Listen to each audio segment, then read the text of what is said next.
Hi there, this is Crow from Global Music Club, and with you again with our 10 minutes Caws. And today we will have our second lesson on how to play the guitar and give some use to a guitar you may have at home. So last week we learned how to change the strings. You can watch that in episode 1. And we will pass on to Will. Will tell us what he's going to teach us today. Hi, All Will. right. Hello. You okay? Yeah, you? Yeah, not too bad, thank you. How's, Thank you. how was your week? Busy? Yeah, it was kind of busy. Yeah, it was kind of busy. Quite a few things on the plate at the moment, but it was good. It's always good to be busy. Yeah, as long as you have time to prepare our sessions, I'm okay with you busy. Yeah. Well, speaking of the devil, last week, like you mentioned, we learned on how to change strings. And before actually starting to play the guitar, we want to set it up properly. So there are quite a few tips and tricks I want to give you today to have like a properly set up guitar, because changing the strings doesn't make it all. It's about, there are quite a few things you need to check. So, if we can get started, then let's go for it. The stage is all yours. Excellent. So, for you guys watching this, if there are like things I'm doing too quickly, or if you've got questions, do not hesitate, because it's very important. We're going to do quite technical things. They're not complicated, but you need the good gesture and the good knowledge to do it. Okay, so do not hesitate to ask. Okay, so I'm going to remove this, and now I've set something up so that you can actually see the guitar a bit better than last week, because it was a bit shaky and not completely satisfying. So I think you're gonna have like a better view on what's going on at the moment. Yeah, wonderful. Yeah. Okay, guys. So first thing you want to do, obviously, we are going to pretend that I've just changed the string. So what I did last week is just now. So I've played this guitar a bit, so the string I've got loose and all. But then we're just going to make sure the guitar is in tune. So to avoid wasting time, I've just tuned it before, but I'm going to show you very quickly how I do it.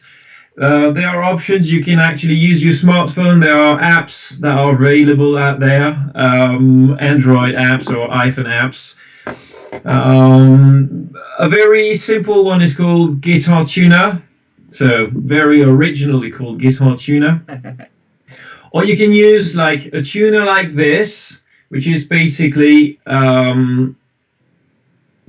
don't know if you can see, it's just like this, picks up the vibration in the head, of the guitar, and then it just indicates the notes you are playing. So I'm going to try to show you very quickly. Okay, so I just, Yeah, it shows. Okay, so what you want to do, like I'm using this, but to tune your guitar, you don't want to leave it resting in this position. Why? Because the weight of the guitar actually has like an influence on the way the neck is, and you want to take it in playing position if you want to tune it properly. So you're just going to do this. So using either your telephone or your guitar tuner, or it can be like a tuner as well. I've got, incidentally enough, I've got one just here, so let me show you. So you can actually use this. I've not used it in a while. So you can use this, and there's just like, you put this in the output jack, and then you're gonna have like, the indication. I wish I had one of these when I started. Well, I didn't play too much, but that was one of my problems, tuning the guitar. Yeah. Well, these are like they're not expensive. You can get like, this one is a Korg, but you can get those for like about 10 to 15 euros. So it's not that expensive. But you want to get a good one, because one thing you don't want to do is have like an average tuning to your guitar. This is something very important. So, well, I'm not going to go through the whole process. Just, you've got to remember the notes that you want to play on the guitar. So the first string is E. That's an E. Then you've got an A. Um, then you've got a D. Then you've got a G. Then a B. And then E again, a high E. Okay, so that's E, A, D, G, B, E. Okay, that's something you want to remember because you can't know it on top of your head, but you can find it on every, over the internet you can find it. So I'm really talking to beginners here. And there is another option if you haven't got a tuner or you haven't got one. When you listen to the tone in the telephone, that's an A. Well, that is in France. So you've got the A. You've got the A when you listen to the telephone, and then there is a way to tune the guitar. Is just you fret the first string, the E string, on the 5th fret, and then it's going to be an A. So you'll have. I don't know if you can hear, but Yes. It's the same note. So you go this one. Do the same thing for the 2 following strings. So that's going to be then a D. Okay, they've got to sound the same, obviously.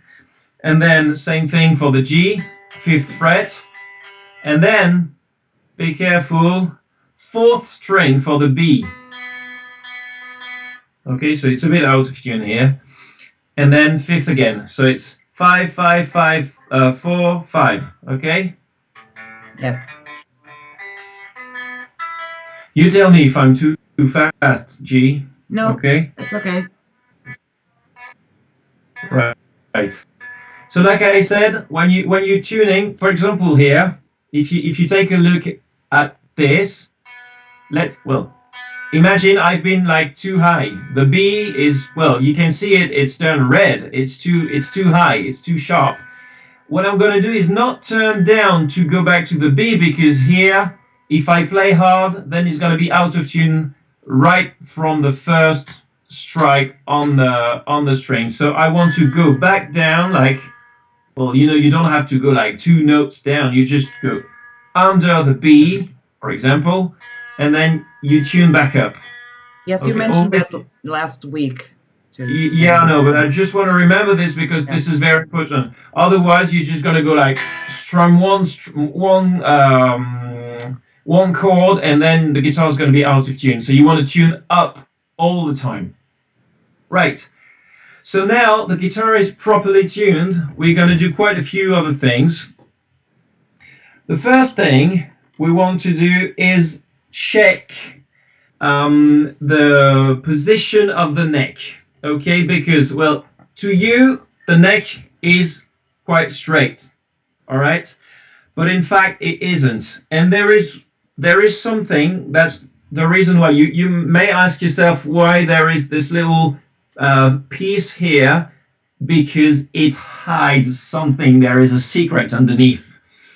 There is a massive here screw that goes all through the neck of the guitar. And this screw is called the truss rod. Okay, so it's got a very special purpose, is to keep your neck in position. Because, for example, if you're a beginner in guitar playing, you may not know it yet, but there are different string gauge. Okay, so you can have like massive strings, or you can have very light strings. You would have lighter strings on a Stratocaster. Well, most of the time, but it's not necessary. And you're gonna have like thicker strings on Les Pauls or like heavier guitars. Like when I say heavy, I'm not talking about weight, but like guitar to play like heavier stuff. And so basically, this gauge here is adapted to the way the truss rod has been set. But if I would go for a lighter gauge, well, then the tension on the neck of the guitar wouldn't be that much, and the neck would just back bow. Okay, it would just like rest back. So you would have to adjust the tension on the truss rod so that you find the correct balance. what you want to have is a neck that is slightly backbowed, but you can't really see it with your eyes. So you need a few things.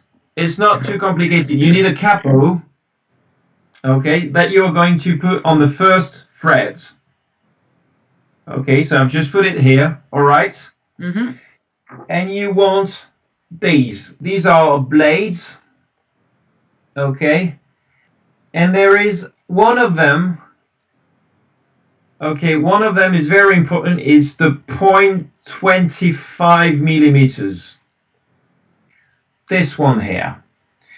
Because this one here, you see it? It's 0.25. It's a bit blurry. Yeah. It's 0.25 millimeters.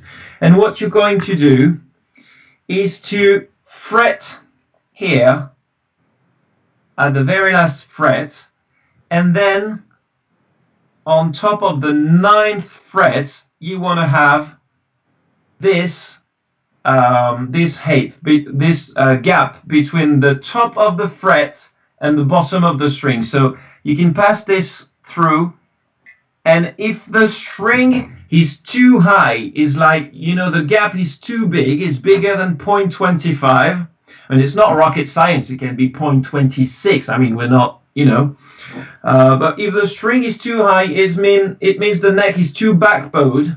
Okay? Yeah. So you're going to have a lot of buzzing here when you play here and when you play here. And then if the gap is too narrow, well, it means the neck is too bowed. It goes like up in the middle. It's like this. I don't know if you can realize the movement I'm doing, because you're on top. Okay. So, and then if it's too bowed, well, then you're going to have like a buzzing in the mid-range playing. And this is something you want to avoid, because if you're playing a bit of like lead stuff, well, then here it's going to be all buzzy, and, you know, it's not going to be very nice. So we're going to adjust the tension of the truss rod. Well, here, this guitar is properly set up because I've been playing it a lot, and, you know, we've got guitar techs that just check them all the time. But that's something I like to do myself as well. So you will need a Phillips screwdriver. Okay, you know, it's the cross thing. Yes. You can't see it because it's black, but it's just a cross. So you would just remove those two screws here. Okay, I'm just doing it for the sake of showing you, because it's not necessary on this guitar, but I mean, I don't want to leave you alone in there, because I'm a nice person. Right, so I just removed this little plastic thing, and then there you go. You will see, well, supposedly, I'm trying to help you see, but it's quite difficult because it's black on black. Maybe this could help us see. You may see that there is like a screw in there. You probably see. I don't know if you see it. It's there here, that metal thing. Okay, so you would need an Allen key. Okay. Yeah.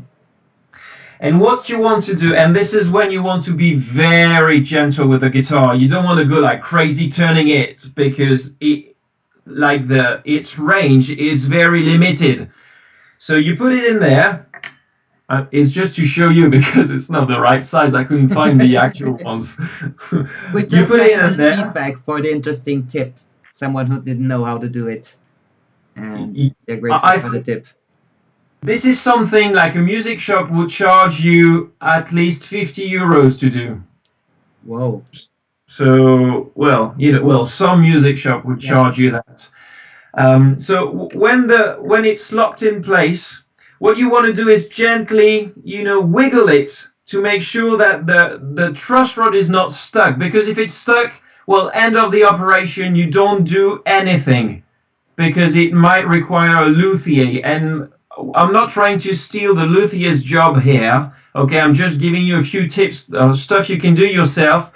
But if you're not sure of what you're doing, go to see your luthier. Everyone has its own job, okay? Mm-hmm. And, you know, this is something I want to remind you, because you could actually break the neck of the guitar if you would go like crazy on this. Okay, so when it's in place, if it's too bowed, it means it's not tight enough. So you would tighten it up.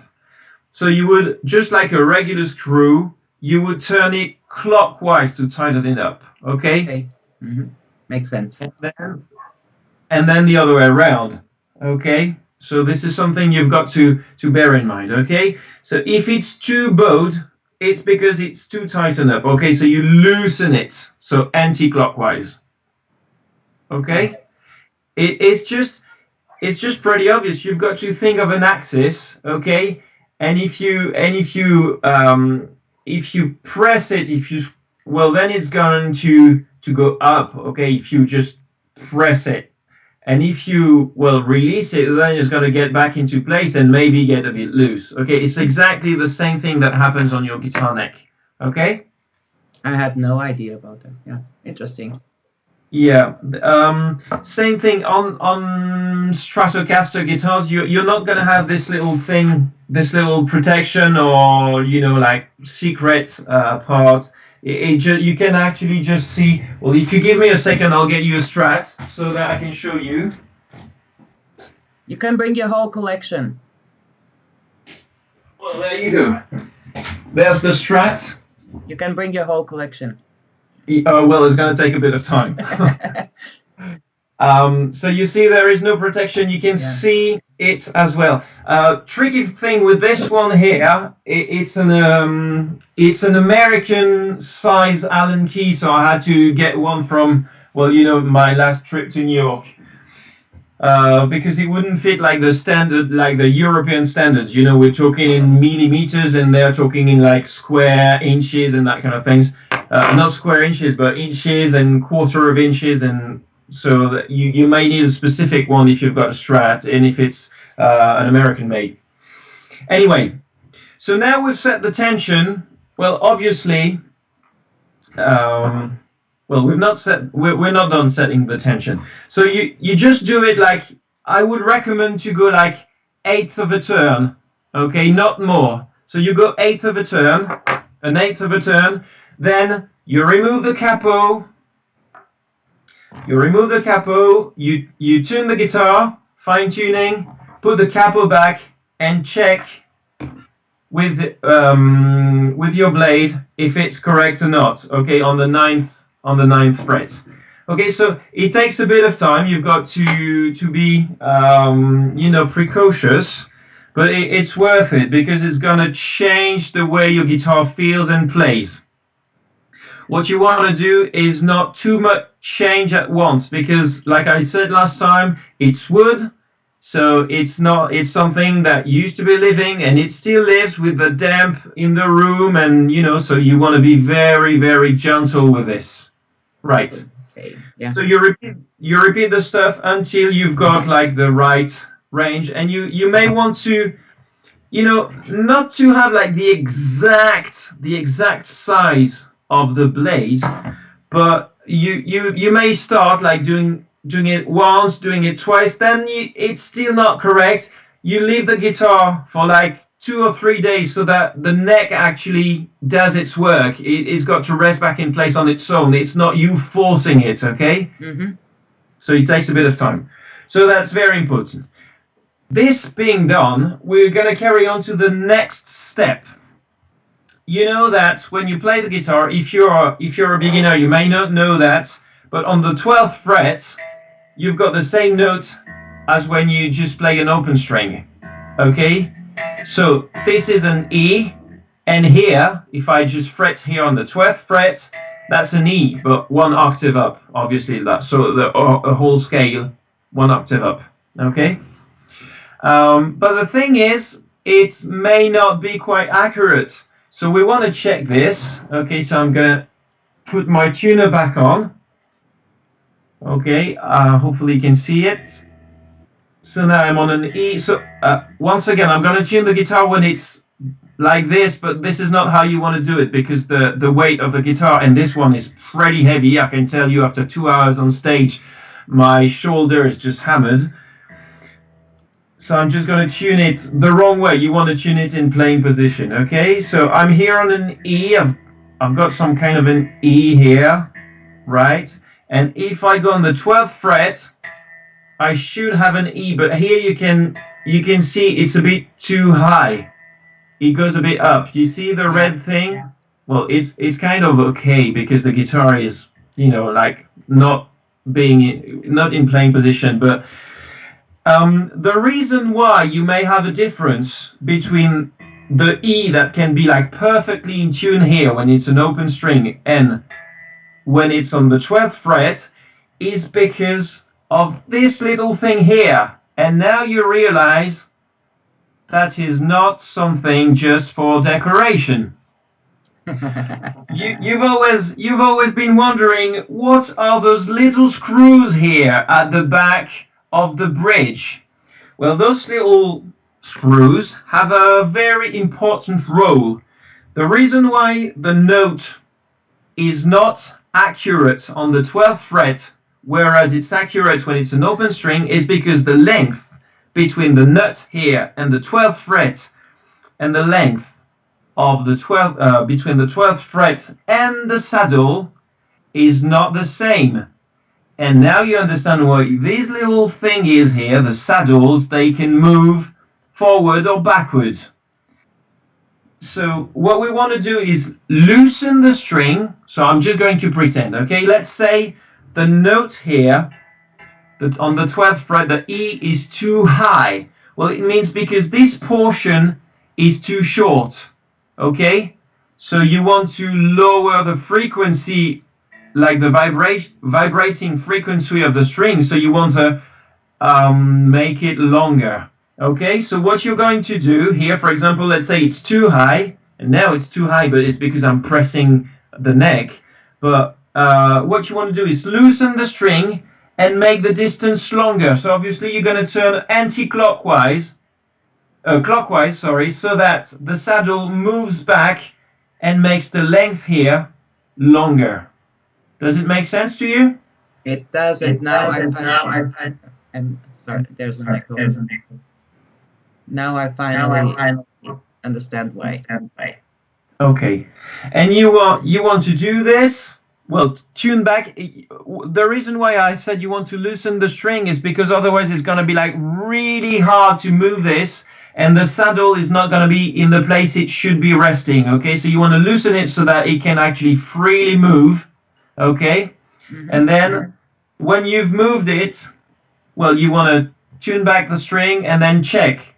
And you will notice that the pitch of the 12th fret has changed, higher or lower, depending on what you actually carried out. And you want to repeat this to all the strings. Okay? Okay. Now, one last thing we've got. I don't know why. You've got an echo. Yeah. I can't hear it. Just disappeared. We're good, I think. Anyway. Yeah, so next thing we want to do is, there are two major things left. Height of the string, okay? So you don't want to have like strings too low, because otherwise it's just going to be like buzzing all the time. And you don't want to have like strings too high because it's just unplayable. And if you want to, like have a proper finger placement and all, you want to have the strings on the correct level, at the correct height. So what you're going to do, pretty simple, you're going to take a ruler, I've got one here, I'm going to show you exactly, I forgot to take it. Just taking this, just give me a sec, please. Somewhere around here. Oh, there you are. There you go.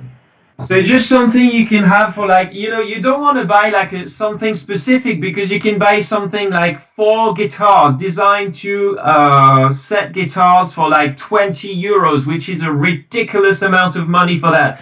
Got this from the DIY shop and it was about like 2 euros or something. Okay. Yeah. What you need is have the millimeters. You can see the millimeters here. Okay. It's graduated. And what you want to do is take the 12th string in playing position again. So like this, okay? And you're gonna measure using the ruler that has the half millimeters graduation, not the millimeters. Okay, so I'm just gonna do it here so that you can see, but you want to do it in playing position. So you just take like the lowest scale, okay, the smallest scale, and you put this on top of the 12th string, and you actually look carefully the distance between the top of the fret and the bottom of the string. And for this low E, it should be between 2 millimeters and 2.5 millimeters, depending on how you play. If you play like really hard, really heavy, you want to be a bit closer to 25, well, to 2.5 millimeters, because then, the string will be like a bit farther from the frets, and then it's not gonna go buzzing, because if you go like this, you hear that buzzing, yeah? Yeah. Right. So you want to be between 20 and 25. I would say 20. Well, 2.5 is a good thing. It's a good compromise. And then, well, because on a Les Paul you only have two possibilities to adjust the height using those screws here, like here. They're like two massive washers kind of thing.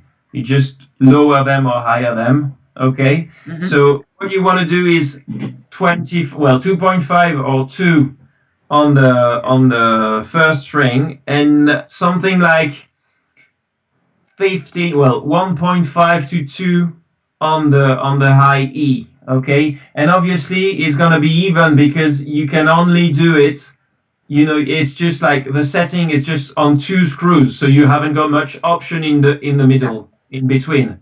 You get my point? Yeah. But this can be quite different. It's another story when you've got this. Because if you take a closer look, well, then you've got those thing here, like 2 screws per saddle, and you can set the height in an independent way. Yeah.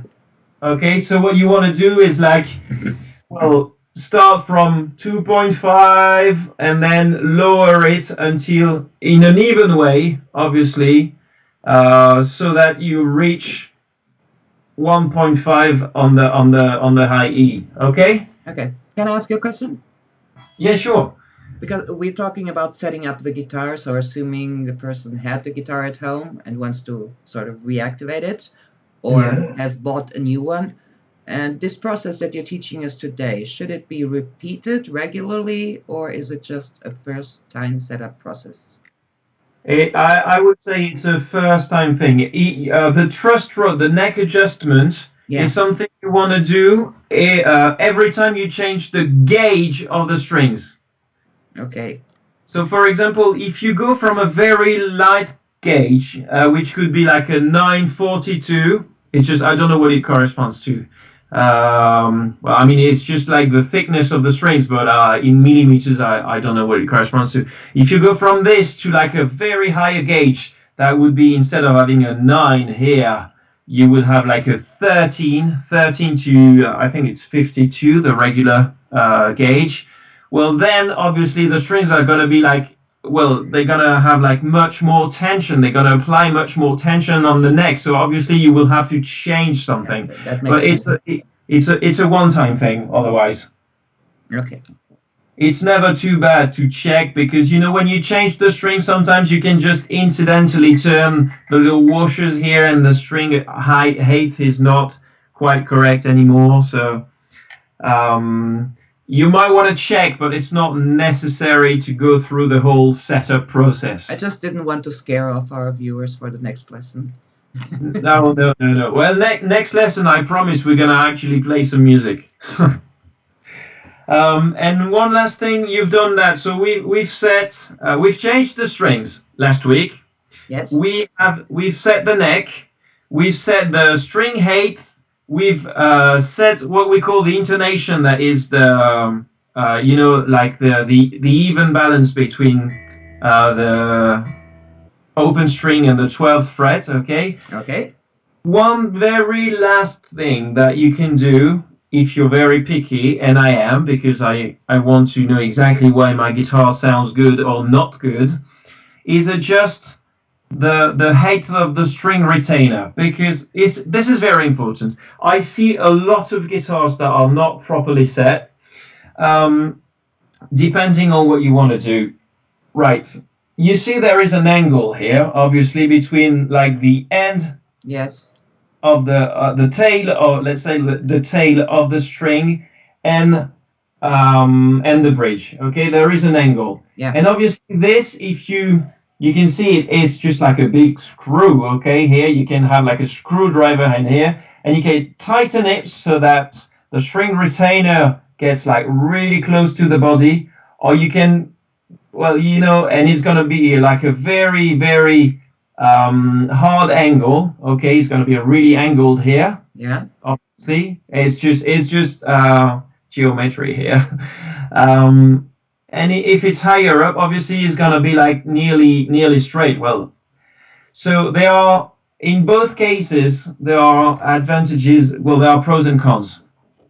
If you have this piece here, like really tightened close down to the body of the guitar, well, then you're going to have probably a bit more sustain, because, well, all the vibrations here, they are going to go straight through the metal and into the wood, and that's going to be like vibration. The body of the guitar is going to vibrate, and then you're going to have like more sustain. Sustain being the length in time of a note, like how long your note vibrates for. Okay. Yes. Tell me if it doesn't make sense, or if I use words that are not. No, it does make sense. Okay, but the thing is, if you're close to that, well, then the angle is going to be like really, really hard.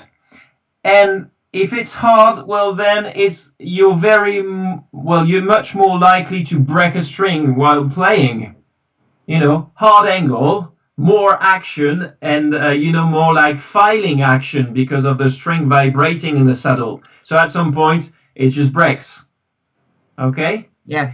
If it's too higher up, then the tension on the string is gonna be like, well, insufficient, and then your guitar is gonna be out of tune. If you strum it hard, like, it's not gonna be in tune, no sustain or anything. So what I like to do is not go all the way down, but to try to make the string here. I'm going to try. It's quite difficult to show you at the same time. Have the low E string in an angle such as there is like just very little space between the metal piece here and the string. I don't know if you can see and understand what I'm saying. Yes, you can see. Yeah, there is a very little. There's very little space between the bottom of the string and this part here. It's here. It's all here. Yeah. Yeah. The string. Well, you want to avoid the string to touch, this bridge. Okay. Mm-hmm. But you want to get it quite close to it so that it's well, it's like a good compromise. You're halfway through being like in tune, good sustain, not too much string breaking. Well, I'm not going to say I never break a string on a guitar. It's not true, because I strum like mad. But it's a good compromise. It's a good compromise. So if I want to summarize, first thing, after you have changed the strings, you want to set using a capo and I can't remember. I say blades, but there is another name, but I can't remember exactly. Like feeler something. Well, Can't if you help take, either. Can't remember either. Yeah. Well, anyway, so just put your capo here, fret like the last fret, and then on top of the 9th fret, you just have 0.25 millimeters, okay? 2 bowed, if the neck goes, if it's back bowed, if it's like this, well, then you want to compensate. You want to make up because you want to make it like, come back up. Yeah. So you want to tighten it, okay, a little. Go very little by little, step by step, not much than an eighth of a circle, okay, like just an eighth. It's not a car, it's a guitar. Exactly. You're not maintaining your car or anything. Okay, and well, the other way around, if it's too bowed, okay, you loosen it a bit. Then you want to set the guitar height, the string height, sorry. Then the intonation, and actually I think I talked about the intonation before the height, and that was a crucial mistake I made. I'm sorry about that. And you want to set like the angle, like the string retainer, okay? So 4 things you've got to do. To be honest with you, if you do it, if you're precocious and you take your time, string changing included, it can take about half an hour. Okay. So people will have a notion of how long it takes. Yeah. And it's, to be honest with you, it's really worth it. I've had like many guitars up to like 25 at the same time. And I've sold many guitars as well because, at some point you haven't got enough space and you don't play them all. So I've sold guitars as well. And the thing that people, buying or trying my guitars have told me is that, wow, it's really nicely set up. And, well, I just did with all those guitars what I did with this guitar, well, what I pretended to do with this guitar right here, right now. Yeah, in the long run, it seems worth it. Yeah, and well, you would be charged between, well, I said 50 or 60 euros. It might be a bit over the top, but at least it's gonna be 40 euros. If you want like a full setup, string price of the strings included as well. Yeah, you're gonna have at least 50 euros, and I'm talking about that. It was like, well, last time I've paid 50 euros for a guitar setup, it was like something like 15 years ago. So I assume the price hasn't gone down since then. No way. There you go. Well, that's pretty much it for setting up your guitar. So now you've got new strings, you've got a properly set up guitar, and you're ready for next week to start actually playing the guitar and training your fingers. Yay. Nice. That's what I got for you for next week. And just to remind people, although the show is called 10 Minutes Caws, that means that Crow does not caw over 10 minutes. But our hosts, our guests do, because sometimes the subject requires it, like this week. So it would not be feasible to do it in 2 parts. I think the setup makes sense to be explained in the same session. And that's it for today, right? It's yeah, we're done for today. So next week I'm gonna give you a hint about what we're gonna be doing. Practicing the hands you might not be thinking of first when you play the guitar. Okay. See you next week then. Will, thank you so much for setting this up. And Thank you. It was very, very educational. And I hope people will do this with their guitars and tune in the strings and be ready next week to rock. Yeah, hopefully. Stay safe, everyone, and thank you for listening. Keep on rocking. Thank you for watching. See you tomorrow. It's Alexa's Day, dressed to the nines with some fashion tips. Last week we talked about pins. Let's see what she has for us tomorrow. See you tomorrow. Bye.